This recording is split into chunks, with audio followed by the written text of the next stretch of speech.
Hey everyone, Psychopathic1 here. I'm going to review this movie first because this one, I feel it was decent. The next film I'm going to review, I thought, let's just say the second movie I saw made me die a lot inside. But this film I'm going to talk about, I thought it was decent. So here we go. See No Evil 2. I didn't really have any expectations for this film. I heard from some people it was good. I heard from some people it was yeah, and I heard from other people that said it just plain sucked. I'm in the category of I thought it was decent. Yeah. So what this film is about, it picks up from where the first film left off. A couple hours after the first film left off, it shows a news broadcast uh, a couple minutes into the film talking about the events of the first film. It stars Danielle Harris, and I am a huge Danielle Harris fan. Always have been, always will. Um, if even if the movie sucks, I know Danielle Harris is still going to give it a really good performance. Although with Hatchet 2 and 3, I just can't buy her as a Southern girl. I mean, I'm not saying she's not Southern, but when she's doing the Mary Beth, it sounds like. Is she trying too hard, or is this what Adam Green wanted? Now, don't get me wrong, Hatchet 2 and Hatchet 3, mm, hitting the nail on the coffin every time. Those films are awesome. Love the Hatchet series. Uh, but See No Evil 2, not really her best work, but she gave it her own. Um, it also stars Catherine Isabel. Many people might remember her as Ginger from Ginger Snaps. The first one, mm, I saw it once and don't really remember it. Second one pissed me off. Oh, better lower the camera a little bit so you can get my shiny face in here. Sorry, I'm just goofing around and everything, but anyways, Catherine Isabel, I think she's a decent actress. I don't mind her none. I didn't like American Mary though. Ugh, left a bad taste in my mouth. That's all I can say. And this movie is made by the same people who made uh, uh, American Mary. The Soska twins, Jen and Sylvia Soska, also known as the Soska sisters, also known as uh, to my friend, he calls them the Soska bitches because anytime he enjoys a movie where women aren't afraid to just go out and go balls deep and just say, hey, we're making a movie and we don't care if anybody likes it or doesn't like it, we're having fun with it. So let's say you're making a movie and you're having fun with it. He'll say, bitch. I don't know why. He just says bitch. But anyways, uh, the Saska sisters, they they are decent at what they're doing. I have not seen ABCs of Death 2 yet, so I can't confirm that all of their movies are decent. But American Mary, I just didn't enjoy. I thought it was acted well and directed well, but anyways, back on topic. See No Evil 2. Uh, it starts off with Danielle Harris going through some stuff with her friend Seth. They work at a morgue. And Seth happens to be kind of shy, and he likes Danielle Harris's character, which Danielle Harris's character's name is Amy. And it's her birthday, so her friends throw her a surprise party. Um, Danielle Harris ends up getting a big, huge list of a bunch of people who ended up dying in the black, I forget what the hotel is called, and I just saw the movie. Um, the the Blackgate Hotel. That might be it, but that's what I'm gonna call it. The Blackgate Hotel incident. If you've seen the first one, you already know. But for those who haven't seen the first See No Evil, I'll give you a rundown real quick. Cain, crazy motherfucker, wants to kill all the sinners, rips out their eyes. That's the best way I can say it without spoiling the movie. Well, with this one, he doesn't really pull out a whole lot of eyes. Actually, I don't think he pulls out any eyes. Gotta think. And I just saw the film too. Give me a minute. No, he doesn't pull out any eyes in this one. Which is sad because it's called See No Evil 2. And I was expecting some eyes to be ripped out. And a man can dream. That's all I can say. A man can dream. Oh, and anyways, back on topic. The bodies end up getting delivered, and the very last one is Cain's body, Jacob Goodnight. Which it's weird. His real name happens to be Glenn Jacobs. So yeah, I thought that was pretty odd. But anyways, they end up getting all the bodies, and Danielle Harris is like, "Oh, it's my birthday, but I don't really have any plans. But anyways, I'll just stay here and see what's going on with all these bodies and what's up." And then the news report comes on about the Blackgate Hotel and what's happening, what happened just hours before, yada yada yada. And then Seth, I think, goes and says, "Well, I guess this is a whole big deal, big shebang." That's pretty much what he's saying. And they're the guy who plays Seth and Danielle Harris are going back and forth. They have a fun back and forth. You can feel like the chemistry, they're good friends and everything. So I thought that was pretty cool. It shows that there can be a light-hearted side in horror movies where people don't have to be unlikable pricks.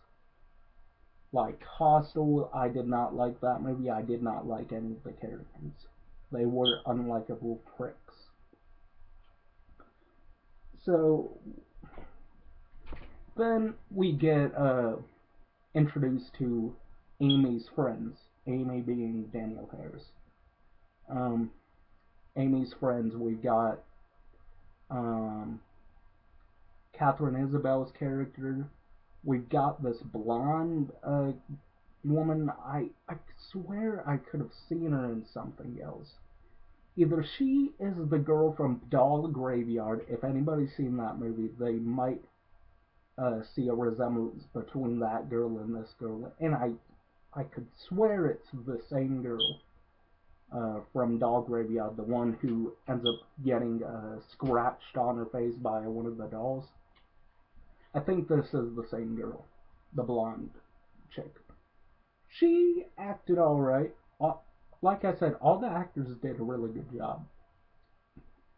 Especially Danielle Harris. And of course, Cain. And they end up coming down to the morgue and throwing the surprise party for Danielle Harris. All well and good. Since Danielle Harris had no idea, she ended up talking to her friends and saying, "Hey, why don't you come down here? We'll just celebrate my birthday here." And they all come. And Catherine Isabel happens to be into dead bodies. Not a necrophiliac, but she happens to really get off on getting off in front of dead bodies. Not screwing dead bodies, but getting off next to them. And I thought that was pretty sick. Yeah. And if you're wondering what the light is on my window, it's my Wi-Fi box. Got Comcast. Yeah. Comcast. Don't really watch a whole lot of TV though, so pretty pointless to have cable in my room. But anyways, back on topic. Catherine Isabel's character is a dim wit in every sense of the word. It's like the further into the movie it gets, the more brain cells you lose thinking about how dumb this woman is. But I'm not saying Catherine Isabel is dumb, I'm just saying the character she plays is a dimwit. Here's how dumb this woman is, the character. She ends up going with her boyfriend. She acts like she has to go pee, and her and her boyfriend end up looking for the bathrooms, and they end up going into the mortuary of part of the morgue or whatever you want to call it, the morgue of the morgue, pretty much. And there lies Jacob Goodnight, Kane's character. And they decide they're going to have sex right in front of a dead body. And Catherine Isabella decides to be all dim-witted. And here's how dumb she is. She gets up on top of Kane's body and ends up pretty much riding it. And she's like, ooh, this is inappropriate. Ooh, this is inappropriate. You know you want some. Ooh, sorry, Jacob. Sorry, Jacob, good night. And I'm just like, oh, God. But then after they have their fun screwing next to the bodies,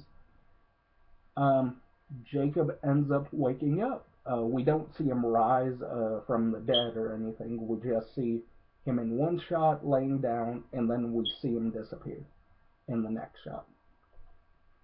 Within the shots, we're seeing the two people have fun, and then the next shot is Jacob Goodnight's body is gone.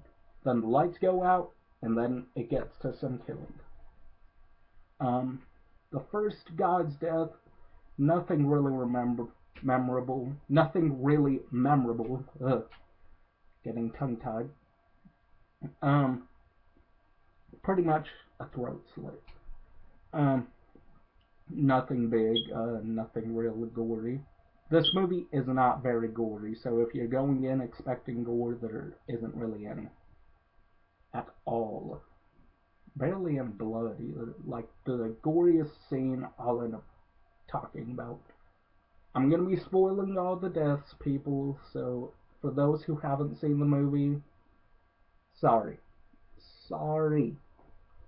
I just have to talk about the deaths because they're really nothing big. Except for the death I'm going to talk about later on. We also have Daniel Harris's friend who's in a wheelchair. I forget his name. It starts with an H, but I forget it. But anyways, they're all talking and everything, and the guy in the wheelchair starts to go look for Catherine Isabel's character and Catherine Isabel's boyfriend. And so he's taking his wheelchair and everything, just rolling and rolling and rolling, and ends up stopping, seeing that the lights are out, and all of a sudden, Kane ends up popping up right behind him. And Kane's got this mask on now. And the point of a mask is to hide your face. And have fun hiding your face or whatever. But this mask does not hide his face at all. And it doesn't really look like he's even wearing a mask. It just looks like he's wearing plastic over his face. just simple plastic over his face. But anyways, he's got to make some sort of trademark look. He already had a trademark look in the first film. And he talks this time around. In the first one, the only time he talked was, "I see the sin." That was it. In this one, he talks a lot more. But anyways, he ends up getting a mask. He ends up getting a butcher's apron, like a plastic butcher's apron for the morgue. And he ends up getting, I forget what those blades are called. They're curved and they're pretty. They look almost like knives but curved. He ends up taking one of those, and he takes a long chain, just like the first one, except for built out of surgical tools. He ends up winding it up, throwing it, and doing the same thing in the first one, except for pulling the dude's wheelchair, and ends up pulling it closer, and the dude ends up falling to the ground, and he takes the chain, ends up whipping it again, and ends up getting into the dude's leg. And since the dude can't walk, he can't feel anything, so he ends up looking back at his leg, and the chain happens to be in his leg. And I forget what happens to him. I think he ends up getting cut in the back or something. Like I said, these deaths aren't really memorable. Then we get the blonde chick. I cannot. She's got a memorable look, like a memorable face, but I forget her name. Yeah. But the thing about it is, these characters, they're nice. I did not want to see any of them die, excluding Catherine Isabel's character, because who has sex next to a dead body? You don't do that. You don't. But it's a movie. And anyways, what ends up happening? I'm gonna just go through the list of deaths now. A woman gets squeezed to death. The blonde chick ends up getting squeezed to death by Kane, and she ends up falling to the floor, bleeding, asking, "Please God help me, please God help me." And then Kane's looking in the mirror, reminiscing on the events of the first film. And then he ends up saying, "Why should God help you? I see the sin in you. I see the sin." And she ends up dying of crushed bones, pretty much. She ends up dying a slow death, and she ends up coughing up blood. So yeah, Seth, the character who likes Danielle Harris's character, he's pretty much the main protagonist in this movie. And the other people get picked off one by one. There's not that many people. And then there's this one character, it's supposed to be Danielle Harris's character's brother, Amy's brother. He's a real prick. I can understand you're protective of your sister, but this guy is a complete and utter prick. He's like, "No, no, if your friends are smart, they'll hide. No, we're not going back for your friends. They can make it on their own." And I'm like, dude, what the fuck? Go save your sister's friends, man. Stop being a pansy. So, he ends up getting killed in a rather lame way. Not very memorable. I can't really remember it now. Then Catherine Isabel's character. This is the only memorable death I can think of. She gets her neck slit side to side, ear to ear, and then her neck opens up when she's trying to turn her head, and she ends up choking on her own blood. Now that death was pretty memorable. Most of the money that went into the effects anyways probably went into that effect alone. So that's really the only exciting, memorable death. And then anyways, it ends up being just two characters left, plus the killer, Kane. Danielle Harris's character and Seth. They're running for their lives, trying to unlock all the gates, trying to lock them back up after they're going gate by gate, trying to find a way out of the morgue.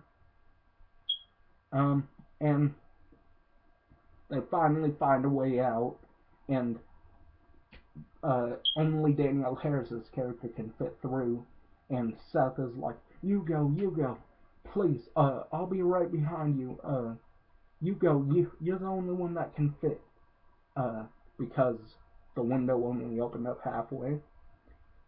So she goes, and Kane ends up somehow coming outside, walking to the side, and so Danielle Harris goes back in, and I can understand why she goes back in, because she doesn't want to be seen by Kane. So, yeah.